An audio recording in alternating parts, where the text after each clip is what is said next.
മാന്യ പ്രേക്ഷകർക്ക് എൻ്റെ പ്രണാമം. ഇന്നലെ വൈകുന്നേരം കൊട്ടാരക്കര ഗണപതി ക്ഷേത്രത്തിൽ ഒരു പ്രഭാഷണത്തിന് ചെല്ലാനുള്ള ഭാഗ്യമുണ്ടായി. വളരെ ഗംഭീരമായിട്ടുള്ളൊരു സദസ്സ്. പ്രിന്റഡ് നോട്ട് കയ്യിൽ കൊടുത്ത് അത് പദാനുപദം വായിച്ച് വിവരിച്ചുകൊണ്ടുള്ള ആ ക്ലാസ് കേൾക്കാൻ അകത്തും പുറത്തുമായിട്ട് ഒരു 10,000-3000 പേരെങ്കിലും ഉണ്ടായിരുന്നിരിക്കും. ക്ഷേത്ര ചൈതന്യം, ക്ഷേത്ര ആരാധന, ക്ഷേത്രം എന്താണ്, എന്തിനാണ്, ഇങ്ങനെയുള്ള കാര്യങ്ങളെക്കുറിച്ചായിരുന്നു സുദീർഘമായിട്ട് 2 മണിക്കൂർ നേരം ക്ലാസ് എടുത്തത്. അക്കൂട്ടത്തിൽ വിവരിക്കുകയും ചെയ്തു. ക്ഷേത്രത്തിലെ അനാചാരങ്ങൾ നമ്മുടെ പൈതൃകത്തിൻ്റെയും ആചാരത്തിൻ്റെയും പേരിൽ നടക്കുന്നുണ്ട്.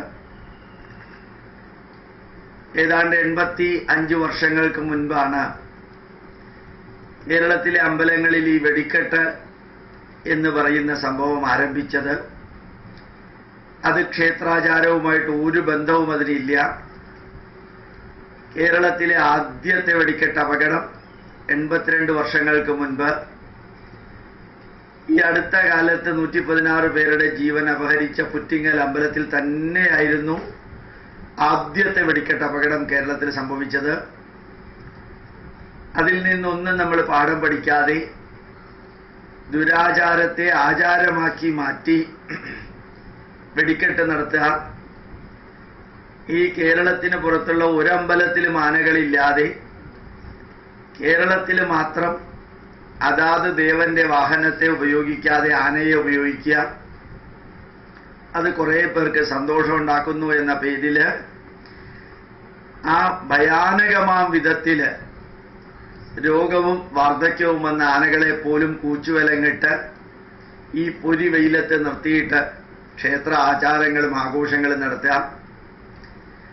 അതേപോലെ തന്നെ വിഭവസമൃദ്ധമായ സദ്യ ഇഷ്ടം മാതിരി വീട്ടിൽ തിന്നാനുള്ളവർക്ക് അമ്പലത്തിൽ കൊടുക്കുക. ഇങ്ങനെയുള്ള ദുരാചാരങ്ങൾ ഒരു വശത്ത്, പിന്നെ കള്ള് നിവേദ്യം, കോഴി അറക്കല്, ആടിനെ അറക്കല്, തെയ്യത്തിൻ്റെ പേരിൽ ഇങ്ങനെയുള്ള ദുരാചാരങ്ങൾ മറ്റൊരു വശത്ത്. ആദ്യത്തേത് വേണമെങ്കിൽ അനാചാരം എന്ന് പറയാം, എന്നാലും ദുരാചാരം തന്നെയാണ്. രണ്ടാമത്തേത് ദുരാചാരം.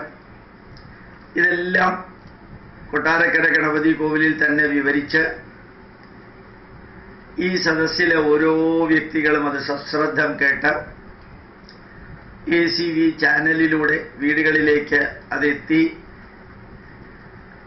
അതിൻ്റെ ആ ക്ലാസ് കഴിഞ്ഞിറങ്ങിയപ്പോൾ ആരാധ്യനായ കൊട്ടാരക്കര ഗണപതി കോവിലിലെ ചീഫ് കോർഡിനേറ്ററായിട്ട് പ്രവർത്തിക്കുന്ന ശ്രീ ദിവാകരൻ സാർ വിളിച്ച് എൻ്റെ അടുത്തിരുത്തിയിട്ട് പറഞ്ഞു, 10-35 ആനകളെ എഴുന്നള്ളിക്കുന്ന സ്ഥാനത്ത് ഈ വർഷം 5 ആനകളാക്കി, ശ്രീഭൂതബലിക്ക് 8 ആനകളെ എഴുന്നള്ളിക്കുന്ന സ്ഥലത്ത് 1 ആനയാക്കി, വെടിക്കെട്ട് നിർത്തി.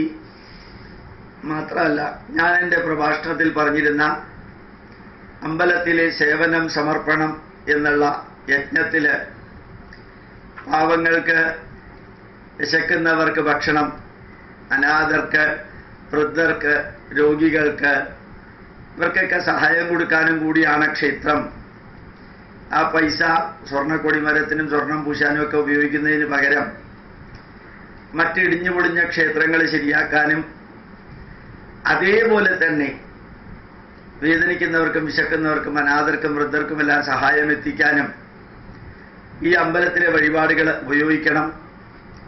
ദേവസ്വം ബോർഡ് അംഗങ്ങളും ദേവസ്വം ബോർഡ് പ്രസിഡന്റ് ശുദ്ധ രാഷ്ട്രീയക്കാർക്ക് AC വണ്ടിയിൽ തലങ്ങം വിലങ്ങം പോകാനും അവരുടെ പാർട്ടി കാര്യങ്ങളിൽ പങ്കെടുക്കാനും ഈ ഭക്തന്മാർ കൊടുക്കുന്ന പൈസയാണ് ഉപയോഗിക്കുന്നത്.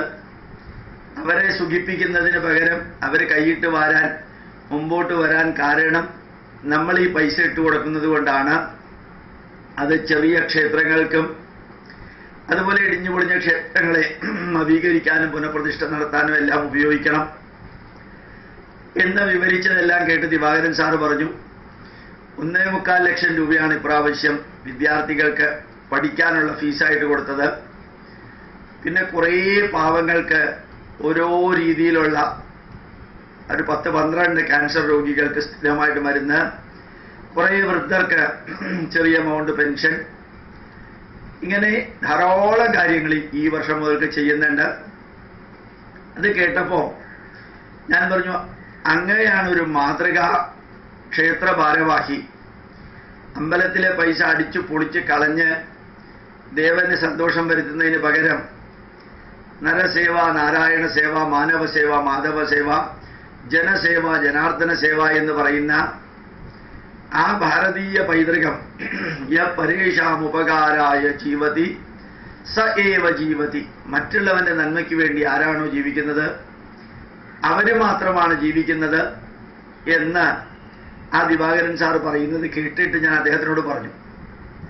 അതേപോലെ യാഗം നടത്തുന്നത് നമ്മുടെ പൈതൃകത്തിന്റെ ഭാഗമാണ് യാഗം, ഒരു സംശയവുമില്ല. പക്ഷേ ഈ അടുത്ത കാലത്ത് എറണാകുളത്തോ തൃശ്ശൂരോ നടത്തിയ യാഗത്തില് ആ നടത്തിയ വ്യക്തികൾ ദക്ഷിണയായിട്ട് ചോദിച്ചത് 48 ലക്ഷം രൂപയാണത്രേ. ഈ 48 ലക്ഷം രൂപ ദക്ഷിണ കൊടുക്കണോ വേണ്ടയോ എന്നുള്ളതൊക്കെ യാഗം ആരംഭിക്കുന്നതിന് മുമ്പ് തന്നെ തീരുമാനിക്കുന്ന കാര്യമാണ്. ഈ 48 ലക്ഷം രൂപ മുടക്കി അങ്ങനെ ഒരു യാഗം നടത്തി ആരാ സ്വർഗത്തിലേക്ക് പോകുന്നത്? ഒരു 5, 6, 8, 10 വർഷത്തിലൊരിക്കൽ ഒരു യാഗം നടത്തുന്നത് മനസ്സിലാക്കാം. നമ്മുടെ പൈതൃകം വിസ്മൃതിയിൽ ആണ്ടുപോകാതെ അതിനെ നിലനിർത്താൻ നല്ല രീതിയിൽ നടത്തുക. അതും ഈ 1/2 കോടി രൂപ ദക്ഷിണ വാങ്ങിക്കുന്ന വ്യക്തികളെ കൊണ്ട് നടത്തിക്കാതെ നല്ല രീതിയിൽ വളരെ സിമ്പിളായിട്ട് നടത്തുന്ന ധാരാളം വൈദിക പണ്ഡിതന്മാരും യാഗം നടത്തുന്ന യജ്ഞാചാര്യന്മാരും ഉണ്ട്. അവരെ കൊണ്ട് നടത്തിച്ച് ധന്യമായിട്ടുള്ള പൈതൃകം ഇടമുറിയാതെ നടത്തുന്നത് കൊള്ളാം. പക്ഷെ ഇപ്പൊ നടക്കുന്നത് ശരിക്കൊരു കച്ചവടമാണ്. യാഗത്തിന്റെ പേരിൽ ഒരു കച്ചവടം നടക്കുന്നു. ക്രിസ്ത്യാനികൾ അവർക്ക് കിട്ടുന്ന പൈസ മതപരിവർത്തനത്തിനും ഹിന്ദുക്കളെ ക്രിസ്ത്യാനികളാക്കാനും ഉപയോഗിക്കുന്നു.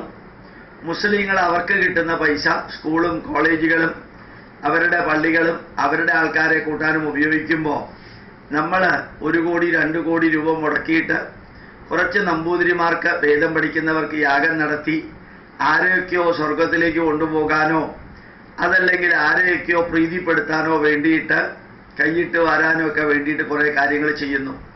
വെടിക്കെട്ടിൻ്റെ പേരിൽ, ആനയുടെ പേരിൽ, സ്വർണം പൂശുന്നതിൻ്റെ പേരിൽ, യാഗത്തിൻ്റെ പേരിൽ, അതേപോലെ വിഭവ സമൃദ്ധമായ അന്നദാനത്തിൻ്റെ പേരിൽ, ഉത്സവത്തിൻ്റെ പേരിലുള്ള ആഡംബരത്തിൻ്റെയും വെള്ളമണിയുടെയും പേരിൽ ആ ഹൈന്ദവ ജനതയുടെ പൈസ അല്ലെങ്കിൽ സമ്പത്ത് ദൈവത്തിന് അർപ്പിക്കുന്നത് ഈ രീതിയിൽ നശിപ്പിക്കരുത് എന്ന് വളരെ വ്യക്തമായ ഭാഷയിൽ പറഞ്ഞത് കേട്ട് സാധാരണ ജനതകൾ ഒത്തിരി പേർക്ക് അതിൻ്റെ വസ്തുത മനസ്സിലായി.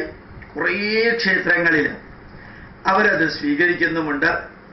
എന്നിരുന്നാലും ഇനിയും ഒത്തിരി മാറേണ്ടിയിരിക്കുന്നു. ഏറ്റവും വേദനാജനകമായിട്ടുള്ള വസ്തുത, ഈ തൃശ്ശൂർ പൂരത്തിന് ആനകളുടെ ആരോഗ്യത്തെക്കുറിച്ച് പരിശോധിക്കാൻ ഡോക്ടർമാരെ പോലും അനുവദിച്ചില്ല. വളരെ വയസ്സായ ആനകളും രോഗമുള്ള ആനകളെയും ഈ പൊരി വെയിലത്ത്, നട്ടപ്ര വെയിലത്ത് അതിൻ്റെ പുറകിൽ 7-8 പേരിരുന്ന് കുടമാറ്റവും വെഞ്ചാമരവും കാണാൻ ഇത്രയും പേരെ ആഹ്ലാദിപ്പിക്കാനും സന്തോഷിപ്പിക്കാനും വേണ്ടി ആ ആനകളെ ഏത് ജന്മം ചെയ്ത പാപമാണോ അവർക്ക് ഇത്രയും വേദനാജനകമായിട്ടുള്ള അവസ്ഥയുണ്ടായത്. ഞാൻ ചിലപ്പോൾ പറയാറുണ്ട്, ഏത് ക്ഷേത്രമാണോ പൂരം ആഘോഷിക്കുന്നതും ആചരിക്കുന്നതും അല്ലെങ്കിൽ കുറേ അധികം ആനകളെ വെച്ചുകൊണ്ട് ഒരു ഷോ നടത്തുന്നതും ആ അമ്പലത്തിലെ പ്രസിഡന്റുമാരും സെക്രട്ടറിമാരും ഇതിനുവേണ്ടി വാദിക്കുന്നവരും അടുത്ത ജന്മത്തിൽ ആനയായിട്ട് ജനിക്കണം, എന്നാലേ ഈ ജന്മത്തിൽ ആനകൾ അനുഭവിച്ച വേദന എന്താണെന്ന് അറിയുകയുള്ളൂ. കുറച്ചു പേര് എന്നോട് പറഞ്ഞു, ഞാൻ ഫേസ്ബുക്കിലും കാണുകയുണ്ടായി, ഈ പൂരം കാണാൻ വന്ന വ്യക്തികളുടെ എണ്ണം ശരിക്ക് കുരുമുളക് ഉണക്കാനിട്ടിരിക്കുന്ന അത്രയും ആൾക്കാർ അവിടെ ഉണ്ടായിരുന്നു എന്ന് വരെയും അടിക്കുറിപ്പ് കണ്ടു. ഏതായാലും ഒരു കാര്യമാണ്, ആൾക്കാരെ വരുത്താൻ ഇങ്ങനെ ആനയും പൂരവും വേണമെന്നൊന്നുമില്ല. ഒരു 5-6 പേരെ നഗ്നരാക്കി മുകളിൽ നിർത്തിയാലും ആൾക്കാർ കാണാൻ വരും. ആൾക്കാരെ കാണാൻ വരുത്താനായിട്ട് വലിയ വിഷമമൊന്നുമില്ല. ഈ പൂരത്തിന്റെ പേരിൽ വെള്ളോടിയും കുറെ കച്ചവടവും കുറെ അധികം ഒത്തുചേരലുകളുടെ നെഗറ്റീവുകളും ഒക്കെ നടത്തുമ്പോൾ ഇങ്ങനെയുള്ള പൂരമൊന്നും ഇല്ലാത്ത അമ്പലങ്ങളിലും 10,000-കണക്കിന് ആൾക്കാർ വരുന്നുണ്ട് എന്നുള്ളത് ഓർമ്മിക്കുക. ശരിക്കും ചോറ്റാനിക്കര ഭഗവതി ക്ഷേത്രത്തിൽ തൊഴാൻ ആൾക്കാർ വരുന്നത് ഈ വെടിക്കെട്ട് കാണാനും ആനയെ കാണാനും ഒന്നുമല്ല. അതുപോലെ തന്നെ വെടിക്കെട്ടില്ല പൂർണ്ണത്രൈശ ക്ഷേത്രത്തില്, ഗുരുവായൂർ അമ്പലത്തിൽ വെടിക്കെട്ടില്ല. അപ്പോൾ വെടിക്കെട്ടില്ലാത്ത ക്ഷേത്രങ്ങളിൽ ആൾക്കാർ വരാറില്ലേ? ആനകളില്ലാത്ത ക്ഷേത്രങ്ങളിൽ ആൾക്കാർ വരാറില്ലേ? പത്മനാഭസ്വാമി ക്ഷേത്രത്തിൽ ആനയില്ലല്ലോ. അവിടെ പണ്ട് മുതൽക്ക് തന്നെ ഒരു പല്ലക്കിലാണ് എഴുന്നള്ളിക്കുക. അപ്പൊ യഥാർത്ഥത്തില് ചില തെറ്റുകളൊക്കെ ചെയ്യുന്നതിന് നമ്മൾ കുറെ ന്യായീകരണം കണ്ടെത്തുക. ഒരു കാര്യം ഉറപ്പാണ്, പെയ്ഡ് ന്യൂസ് ആണെങ്കിലും പെയ്ഡ് അല്ലാത്ത ന്യൂസ് ആണെങ്കിലും പത്രമാധ്യമങ്ങൾക്ക് രണ്ടും വാർത്തയാണ്. പടക്കം പൊട്ടിക്കുന്നതും വാർത്തയാണ്, പടക്കം പൊട്ടിക്കുന്നതും അല്ലെങ്കിൽ വെടിക്കെട്ട് പൊട്ടിക്കുന്നതും വാർത്തയാണ്. ആ വെടിക്കെട്ടിൽ ആൾക്കാർ മരിക്കുന്നതും വാർത്തയാണ്. ആ ആൾക്കാർ മരിക്കുന്നത് കാണാൻ പ്രധാനമന്ത്രി വരുന്നതും വാർത്തയാണ്. ആ പ്രധാനമന്ത്രി വരുന്നതിനെതിരെ യെച്ചൂരി വിമർശിക്കുന്നതും വാർത്തയാണ്. ഇവിടെ എല്ലാം വാർത്തയാണ്. പ്രിൻസിപ്പാളുടെ ജീവിച്ചിരിക്കുന്ന പ്രിൻസിപ്പാളുടെ ശവക്കുഴി തോണ്ടുന്നതും വാർത്തയാണ്. ശവക്കുഴി തോണ്ടുന്നവർ പറയുന്നതും വാർത്തയാണ്. ശവക്കുഴി തോണ്ടുന്നത് പറയുന്നവരെ വിമർശിക്കുന്നതും വാർത്തയാണ്. അവർക്ക് ആവശ്യമുള്ളത് യഥാർത്ഥത്തിൽ വാർത്തകളാണ്. അതിൽ അഭിനന്ദനത്തോടുകൂടി എഴുതാൻ കഴിവുള്ളവർ അഭിനന്ദനത്തോടുകൂടി എഴുതും. അടുത്ത വർഷം വിമർശനത്തോടുകൂടി എഴുതാൻ പറ്റുന്നവർ അങ്ങനെ എഴുതും. വിമർശിക്കുന്നവരെയും അഭിനന്ദിക്കുന്നവരെയും യഥാർത്ഥത്തിൽ പൈസ കൊടുത്തു കഴിഞ്ഞാൽ എങ്ങനെയാണോ എഴുതിക്കേണ്ടത് അതേപോലെ എഴുതുന്ന സത്യം, ധർമ്മം, നീതി, ന്യായം പ്രചരിപ്പിക്കാൻ വേണ്ടി എഡിറ്റോറിയൽ ഉൾപ്പെടെ എഴുതുന്ന പത്രങ്ങൾ രണ്ടും വാർത്തയാക്കിയിട്ട് അവരുടെ പത്രങ്ങളിൽ ഫില്ല് ചെയ്ത് കച്ചവടം നടത്തുന്നതും നമുക്ക് കാണാൻ സാധിക്കും. ഏതായാലും കൊട്ടാരക്കര ഗണപതി ക്ഷേത്രത്തിലെ ഈ പ്രഭാഷണത്തിന്റെ ഇന്നലത്തെ രാത്രിയിലത്തെ അനുഭവം അവിസ്മരണീയമായിരുന്നു. ജനങ്ങൾ അത് കേൾക്കുന്നുണ്ട്. ക്ഷേത്ര ഭാരവാഹികള് നമ്മുടെ ധർമ്മത്തിന്റെ നന്മകൾ സ്വീകരിക്കുന്നുണ്ടെന്ന് കൂടി നിങ്ങളുമായിട്ട് പങ്കുവയ്ക്കാൻ വളരെ സന്തോഷമുണ്ട്. പ്രണാമം, നമസ്കാരം.